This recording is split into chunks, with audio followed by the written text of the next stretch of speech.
ছিল, সেটা কমন প্রতিশ্রুতির সাথে বিএনপির মিল ছিল। সেটা কি? গণভোট। গণভোটের পক্ষে যদি হাঁ হয় তাহলে জুলাই সনদ বাস্তবায়ন, এবং তারপরে সেই আলোকে সংবিধান সংস্কার পরিষদ হিসাবে ওত নেয়া। এই কথাগুলো ছিল কমন প্রতিশ্রুতি। এখন এই নির্বাচন হয়ে যাওয়ার পর বিরোধী দলরা দুইটা শপথই নিছে, সাংসদ হিসাবে একটা আর হিসাবে আর একটা। বিএনপি বলে ফেললো কি, গণভোট আইনে নাই, সংবিধানে নাই, আর জুলাই সনদের আইনি ভিত্তি নাই, ইত্যাদি ইত্যাদি। আপনি ইউটার্ন নিয়ে নিলেন। এই যে ইউটার্ন নিয়ে নিলেন, তাহলে তো কমন প্রতিশ্রুতি থেকে আপনি বেরোয় গেলেন। কমন প্রতিশ্রুতি যখন বেরোয় গেলেন, আপনাদের ফ্রম ডে ওয়ান দ্বন্দ্ব শুরু হলো। আপনি পরবর্তীকালে যাই বলেন না কেন, যে নির্বাচন নিয়ে যাতে বাহানা না হয়, কিংবা গণভোট না দিলে পরে, না মানলে পরে নির্বাচন হতো না, এই সমস্ত কথা তখন বলেন নাই, বলতেছেন নির্বাচনের পরে। কিন্তু জনগণ তো সরল মনে আপনাকে ভোট দিছে ওই বিশ্বাসে। তো ওই বিশ্বাস দিয়ে থাকে, তাহলে কমন প্রতিশ্রুতি কিন্তু আপনি সরে গেলেন। এইবার আসেন আনকমন প্রতিশ্রুতি। এটাকে শিফট করে বিএনপি নিয়ে গেল কোথায়?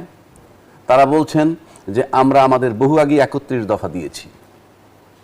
তো বহু আগে 31 দফা দিলে তার ভিতরে অনেক মিল আছে আপনার কমন প্রতিশ্রুতির সাথে, যেটা সবাই একমত। যেটায় যেমন ধরেন মানবাধিকার কমিশন নিয়ে বিএনপি একমত, সেটা নিয়ে তারা কথা বলবে, কিন্তু মানবাধিকার অধ্যাদেশ যেটা ছিল সেটা তারা পাশ করেন নাই।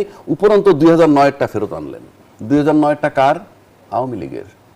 2009-এর যে মানবাধিকার কমিশন আইন করা হয়েছে, মানবাধিকার আইন, সেটা 2009 শেখ হাসিনা করেছে। শেখ হাসিনা করেছে, কিংবা আমি মানব না, এটা আমার বিতর্ক না। আমি জাস্ট লজিকটা দিচ্ছি, যেভাবে রাজনীতি যা খুশি করি তাই, আমি আপনাকে চিত্রটা দিচ্ছি। তারপরে আসেন দুর্নীতি দমন কমিশন অধ্যাদেশ, আপনি মানলেন না। কি বললেন? আরো পোক্ত করে আনবেন, মজবুত করে আনবেন। কেন? 133টার মধ্যে 94টা না কয়টা পাশ করানো হয়ে গেছে, ওগুলো পাশ হইতো, পোক্ত তো পরেও করা যায় সংশোধনের নামে। এই যে আপনি ইউটার্ন নিলেন দ্বন্দ্ব ওই দিন থেকে, অর্থাৎ সরকার এবং বিরোধী দলের মধ্যে আস্থার জায়গাটা নষ্ট হয়ে গেছে, অর্থাৎ প্রতিশ্রুতি ভঙ্গ করে ফেলছেন। এইবার আসেন পরিষ্কার সুস্পষ্ট ভাষায়, এই আজকে যারা ক্ষমতায় তাদের সংবিধানে বলা আছে, পরিষ্কার ভাষায় বলছি, যে বিচার বিভাগ সংস্কার না, একের পরিষ্কার বলা আছে বিচার বিভাগের জন্য পৃথক সচিবালয় করবেন। সেই পৃথক সচিবালয় করার লোড তাদেরকে নিতে হয় নাই। সেই পৃথক সচিবালয়টা অন্তর্বর্তীকালীন সরকার করে গেছেন, এবং সেটা যখন উদ্বোধন হয় তখন আজকের যিনি আইনমন্ত্রী, তখন তিনি ছিলেন অ্যাটর্নি জেনারেল, অত্যন্ত বাহবা দিয়ে ওটাকে অ্যাকসেপ্ট করেছিলেন। এবং ক্ষমতা আসার পর একটা প্রতিষ্ঠিত সচিবালয় যখন আপনি বিলুপ্ত করে ফেলেন, এটা কি বার্তা দিলেন আপনি? তারা কিন্তু পরে দাবি করছেন যে আমাদের নির্বাচনী ইশতেহারে অনেক কিছু আছে, এবং সে কারণে এই যে ফ্রম ডে ওয়ান আপনার একটা সেট আপ করা বিচার বিভাগের আলাদা সেট আপ, এটা বাংলাদেশে নজির নাই। একটা সচিবালয় হয়েছে, সেটাকে আপনি বিলুপ্ত করে দিয়েছেন। ওটা দিয়ে আপনার ইন্টেনশন পরিষ্কার, যে বিচার বিভাগকে আপনারা স্বাধীন করতে চান না, নির্বাহী অধীনে রাখতে চান, দ্যাট ইজ অ্যাডমিনিস্ট্রেশনের অধীনে। সুতরাং বিচার বিভাগ ভাববে এই যে হ্যাঁ আমার নিয়োগকর্তা এরা, যেমনিভাবে ইউনূস সরকার বলছিলেন ছাত্ররা তার নিয়োগকর্তা। এই যে জিনিসটা করা হইলো, ওখান থেকেই মনে করেন আস্থা, বিশ্বাস, একটা সংকট শুরু। এখন সংসদের মধ্যে এটা তো মারামারি করার জায়গা না। তা আপনার যদি ওইটাকে মেনে নিয়ে আজকে বিচার বিভাগ শুধু একটা বিষয় যদি স্বাধীন হয়, পৃথক হয়, 80% বাংলাদেশের রাজনীতি স্থিতির অবস্থা আসবে। কারণ সবাই ভাববে বিচার বিভাগ স্বাধীন। যার জন্য রামিসা হত্যা হইল, তার বাবা বলছেন আমি বিচার চাই না। এটার মানে এই না উনি বিচার চান না, এটার মানে হলো বার্তা দিছে যে বিচার নাই দেশে। তো এই যে ওখান থেকে কনফ্লিক্ট শুরু, কিন্তু এটার বহিঃপ্রকাশ করার রাস্তা কি? বহিঃপ্রকাশ করার রাস্তা এই যে তারা এখান থেকে ডিসস্যাটিসফাইড, তারা কিন্তু এখন নানান জায়গায় গিয়ে বলে বিএনপি প্রতিশ্রুতি ভঙ্গ করেছে। তারপরে নাসিরুদ্দিন পাটোয়ারি যেখানে যায়, নাসিরুদ্দিন পাটোয়ারির বিরুদ্ধে মানহানি মামলা হবে, এগুলো হতে পারে, কোনো অসুবিধা নাই। কিন্তু নাসিরুদ্দিন পাটোয়ারি যাক, আজিজ ভাই যাক, আর রাজ্জাকি যাক, আপনার গায়ে যখন ডিম মারা হয়, কিছু থ্রো করা হয়, নিশ্চয়ই রাজনীতি মুক্ত, রাজনীতিবিহীন কোনো ব্যক্তি এটা করে না। একটা নিশ্চয়ই প্রতিশ্রুতি যেগুলো দিছিলেন, যে ফর্মেই দেন, জনগণ আপনাকে আস্থায় নিছিল, কিন্তু সেটা আপনি একেবারে ভেঙে খান খান করলেন, এবং লেটেস্ট একদম হাতে কলমে খান খান করে দিলেন ওই জায়গাটায় সচিবালয়। আপনি আমাদের জনাব প্রধানমন্ত্রী, আজকের প্রধানমন্ত্রী জনাব তারেক রহমান সাহেব, উনি কি একটা রাজনৈতিক পরিবারের সন্তান। ওনার বাবা ছিলেন জেনারেল জিয়া, এবং উনি ছিলেন প্রেসিডেন্ট। এই এক্সপিরিয়েন্স তার আছে, যত ছোটই থাক। তারপরে আসেন বেগম খালেদা জিয়া 10 বছরের অভিজ্ঞতা, টোটালটা উনি দেখছেন যে রাষ্ট্র কিভাবে চালায়।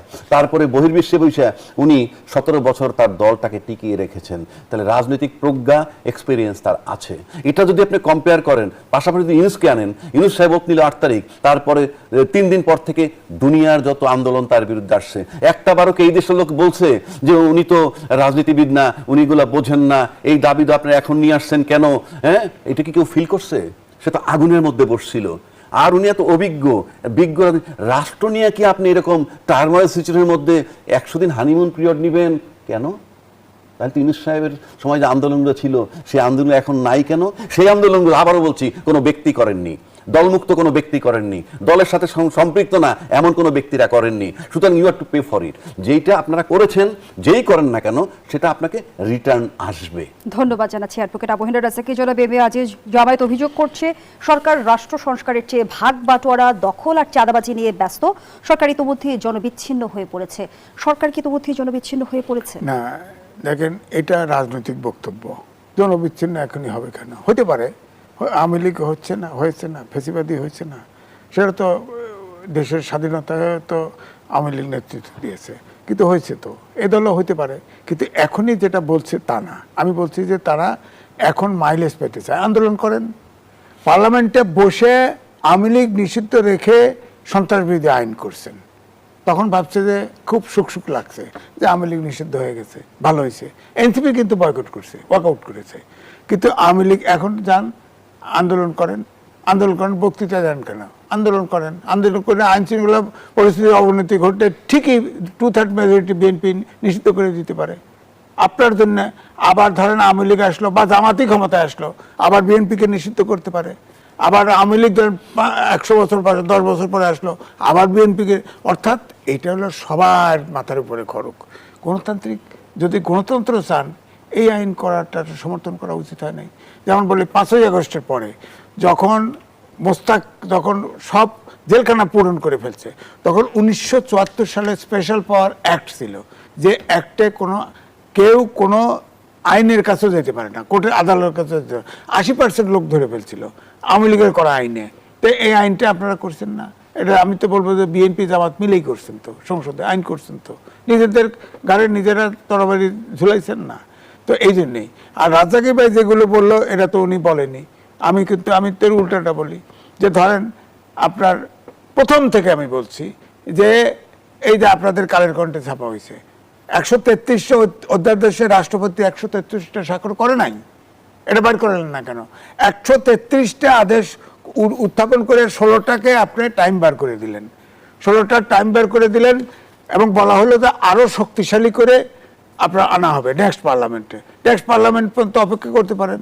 অথবা আপনি যদি এগুলোর টাইম বার, যেমন বিচারালয়ের সেক্রেটারিয়েট হয়ে গেছিল, এটার ব্যাপারে আপনি বলতেন শক্তিশালী কি হইতে পারে, বলতে পারতেন। সরকারের কথা বলছি, বলতে পারতেন, বলেন নাই তো। এখন তো প্রশ্ন উঠবেই, রাজ্জাকি ভাই প্রশ্ন উঠাচ্ছে, এই প্রশ্ন তো উঠবেই।